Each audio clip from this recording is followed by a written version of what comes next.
Hola y bienvenidos a la quinta entrega de Deconstrucción de todos los días. Hoy día seguiremos con el pozo y la pirámide, que se trata básicamente de la comprensión de la creación del signo lingüístico. Eh, todos los días usamos expresiones, el signo para expresarnos, pero nunca pensamos de dónde viene esta máquina de la expresión, qué es lo que nos hace decir cosas. Hemos pensado todo menos esta máquina de iteración, de repetición. Y así estudiemos el signo el lingüístico y nos adentremos en una historia del lenguaje. Con estos términos no podremos saber mucho del signo del lingüístico, de las metáforas, de las metonimias, etcétera, pero no nos ayuda a comprender esta máquina de iteración, esta máquina que no se termina, que es infinita, ¿no? ¿Cómo les doy una idea? Por ejemplo, pensemos en el invento de los números, de un número. Es totalmente infinito. Y con los números no vamos a entender esta infinitud, esta iteración de los números, porque eso no es un número. Así como en el signo, que podemos crear decenas o docenas o centenas de lenguas o de palabras, pero con esas palabras y esos lenguajes no vamos a entender esa máquina que traduce y se traduce en esos lenguajes.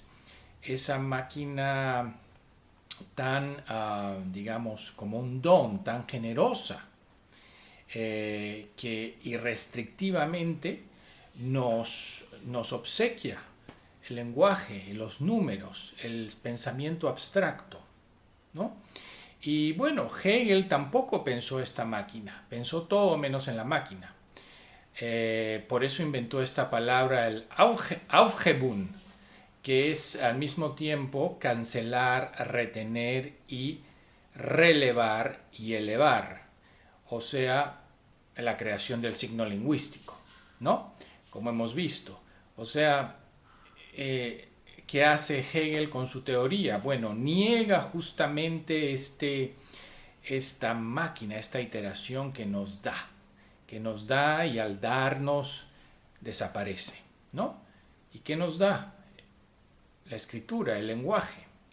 Entonces, Hegel crea esta palabra, vamos a cancelar eso, ya no pensemos en ese infinito, porque dice eso nos va a hacer regresionar en la filosofía. Simplemente cancelemos eso, ¿no? Y al mismo tiempo lo retenemos y al retenerlo lo elevamos en alguna idea, en un concepto, en alguna palabra. ¿Y cómo? Bueno, dándole presencia, verdad, propiedad, fin, una teleología, como se dice en metafísica. Pero esa máquina de iteración no es en sí teleológica, no tiene un fin, no es, no es una finalidad. ¿No? Entonces, ¿qué es lo que vemos hoy en día? O sea, esto que itera y que y reitera y que vuelve todo el tiempo, ¿no? Para hacernos hablar, para hacernos crear, para hacernos pensar. Esto no es parte de una memoria, no es parte ni siquiera de la historia, la regresa a cualquiera, ¿no? Entonces, esto es lo que Derrida quiere pensar en el pozo y la pirámide, porque, por ejemplo, el mismo pozo y la misma pirámide no en sus formas, ¿no? como hemos dicho, ¿no? La estructura de la pirámide no representa el fondo de la pirámide. Entonces, y en el fondo de la pirámide, ¿qué hay? Si es que hay algo, hay algo silencioso quizás, que tampoco representa nada, ni siquiera la tumba del faraón, ni nada de lo que esté escrito ahí, de los jeroglíficos, va a representar lo que hay en el fondo de la pirámide, ¿no? ¿Y qué es esto? Es lo que hace iterar en la mitad del desierto, lo que nos hace iterar. Bueno, entonces, en esta quinta entrega vamos a seguir analizando justamente esto, ¿no? Que lo que nos, el signo lingüístico nos remueve de esta espacialidad, que es esta iteración, esta escritura. Nos remueve de esta espacialidad para darnos un objeto concreto, con una finalidad, con una propiedad, etcétera, ¿no? ¿Y qué pasa? Al negar la espacialidad, creamos el signo lingüístico, ¿no? Al negar el desierto y la profundidad de la pirámide, tenemos la pirámide. Al negar la naturaleza, tenemos algo parecido a la naturaleza, pero es cultura y nos olvidamos de la naturaleza. Entonces, ¿qué estamos experimentando en este proceso? Bueno, lo que experimentamos es que ya no necesitamos el exterior, ya el lenguaje crea un mundo interior y en este mundo interior se declaran conceptos, verdades, de las creencias se pasa a los saberes y etcétera, ¿no?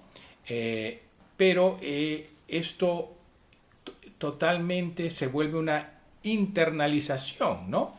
Por eso recordamos tantos libros de literatura en donde los personajes ya no tienen problema de decir, miren, hola, yo soy este personaje y soy un ente de ficción, porque en realidad ya no importa lo exterior, ya ni siquiera importa un autor de afuera. Todo está internalizado en la lengua, en la metalengua, en el metalenguaje, y las impresiones de la espacialidad, de lo que es externo a nosotros, ya se cancela y se internaliza, ¿no? Bueno, entonces este anular de la fuera crea el signo fónico, ¿no? El signo fónico que habla y que nos lleva al adentro, ¿no? El adentro hacia afuera. Todo se ha invertido entonces a través de este signo, que olvida esta maquinaria. El signo nos hace olvidar esta máquina que crea el signo, que nos da el signo lingüístico. ¿Ok? Entonces, el signo fónico es nos quedamos con esa relación de la expresividad, ¿no? Y le ponemos nombres, ¿no? Es a través del signo que podemos inferir la relación entre lo sensible y lo inteligible, lo real y lo ideal, etcétera, etcétera, ¿no? Y entonces nos olvidamos de esta relación que hemos ido mencionando sobre el tiempo y el espacio, ¿no? Simplemente temporalizamos nuestra percepción y la aporía del tiempo-espacio que está ahí afuera, ¿no? La congelamos, la cancelamos, la conservamos hasta cierto punto en una temporalización y la elevamos en un sistema de signos, de conceptos, de lenguas, ¿no? Bien, entonces así el sonido va a ir articulando representaciones y vamos a ir manejando las representaciones, ¿no? Al cancelarse la intuición sensible. Entonces, por eso amamos tanto las metáforas, ¿no? Las metáforas son conceptos, pero ¿qué hay detrás de la metáfora y de otra metáfora? Quizás una metonimia, que es la parte por el todo. ¿Y qué hay detrás de la metonimia? Bueno, hay esta máquina que no pensamos, esta máquina tan dadivosa, tan generosa, ¿no? Que es la escritura misma, ¿no? Que no tiene historia, que todos la intuimos de algún momento a otro. Incluso esta máquina, esta maquinaria, ¿no? que siempre viene como sí misma, pero que nunca es igual a sí misma, porque se multiplica, se suplementa a través de las miles de palabras y miles de conceptos, ¿verdad? Esta maquinaria, esta máquina, que hemos llamado máquina, o Derrida lo llama máquina arbitrariamente, porque es, es algo que es imposible de hacer como una máquina, ¿no? Pero que nos hace hablar y articular, es lo que organiza nuestros sentidos, ¿no? Lo que se da, lo que aparece desapareciendo, lo que se dona a sí misma, ¿verdad? Lo que puede adoptar cualquier forma. Y Derrida pues va a desarrollar este concepto e incluso va a encontrar ahí el umbral entre la religión y la ciencia, entre la fe y el saber, entre lo real y la ficción, que es, ¿no? Es el momento de decidir, ¿no? Y que el momento de decidir, el momento del conocimiento, pero todo esto está sujeto siempre a una reevaluación, porque si nos olvidamos de este espacio, de esta espacialidad, de esta aporía entre el tiempo y el espacio, bueno, tenemos muchos suplementos que nos ayuden, ¿no? Como los números, como el lenguaje, pero como Dios, como el ser, tenemos muchísimas metáforas para seguir pensando. Pero lo cual está muy bien, Derrida no destruye eso, ni va en contra de eso necesariamente, pero nos dice que muchas veces nos sentimos extraños, porque sabiendo todo eso, ¿no? Incluso en un momento ideal, llegando al saber absoluto, hay una extrañeza y estamos en lo otro del signo, en lo otro de los números, en lo otro del lenguaje, que, que es esta iteración, esta cosa externa. Incluso cuando hacemos las computadoras que calculan eternamente, ¿no? Pero si vamos al fondo de la computadora es algo vacío, ¿no? Entonces dejamos que todas ellas calculen, ¿no? Como si fuera algo externo a nosotros. Eh, Incluso podemos recordar 2001 Odisea del Espacio, esa máquina, esa maquinaria, esa muralla de tecnología que vemos en cada escena, ¿no? Y que es la parte mística, digamos, inexplicable de la película, pero es justamente esa maquinaria que siempre está ahí, esa maquinita que nos hace pensar, ¿verdad? Eh, y bueno, entonces Hegel lo que hace, y Derrida lo demuestra en muchos de sus escritos que él cita, y que ahora no vamos a citar específicamente, es, digamos, tratar de decir que las lenguas que son más simbólicas, que tienen más asociación con el espacio y el espaciamiento, como los jeroglíficos o el idioma chino, que para una pronunciación significan 18 cosas, eso son lenguajes inferiores al lenguaje alfabético del oeste, de Europa, ¿no? Que para Hegel es una libertad total porque se puede internalizar y manejar esos conceptos internamente, pero lo que justamente nos demuestra Derrida es que justamente eso es una desventaja, ¿no? Y porque eso hace fijar ciertas verdades y las verdades tienen que seguir evolucionando.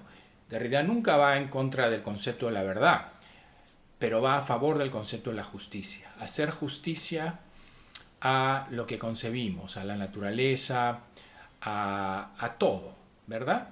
Entonces, Para ello hay que volver a percibir, volver a devolvernos nuestras impresiones, nuestra espacialidad, aquello que nos permite sentir el espacio, el espaciamiento ahí afuera, que nos permita hacernos sentir extraños, ¿no? Entonces, para ir rápidamente, esto Derrida nos dice que no es dialectizable. Esto no se puede dialectizar. Este resto de este espacio-tiempo, este resto que Derrida le pone una palabra, ¿no? Que es différence, no se puede volver en una cosa dialectizable, en una verdad, en un concepto, en una memoria manejable. Esto queda siempre ahí, ¿no? Para volver a reiterarse, a iterarse, como la escritura misma, ¿no? Entonces, bueno, por eso estoy queriendo ya concluir este capítulo, que ya lo hemos hecho bastante largo. Y hemos hablado ya del tiempo, ¿no? Del número, ¿no? Del número del tiempo y de todas esas cosas interesantes que ya no voy a repetir, ¿no? Y concluyendo, ¿no? A lo que Derrida nos lleva, nos invita es a la pérdida del sentido, o sea, ya no enamorarnos de los signos, ¿no? Sino ir hacia ese momento que el signo va a perder su sentido, ¿no? El momento que se pierde el sentido, el momento en que el pensamiento se opone a su otro. ¿Y cuál es el otro? Esta iteración infinita, esta iteración, esta escritura silenciosa, ¿no?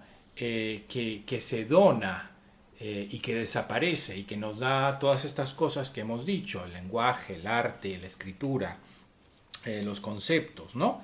Entonces, pero ahí hay que ir, a ese lugar que no está presente, porque lo que el signo nos da es la promesa de la presencia, pero este lugar donde se iteran y se reiteran las cosas, este espacio-tiempo que no está presente, no es algo que se pueda dialectizar, porque no es un sentido, ¿verdad? No es seguro este instante, esta operación. No se puede hacer un Aufhebung, una cancelación y un relevo y una elevación desde este espacio-tiempo, ¿no?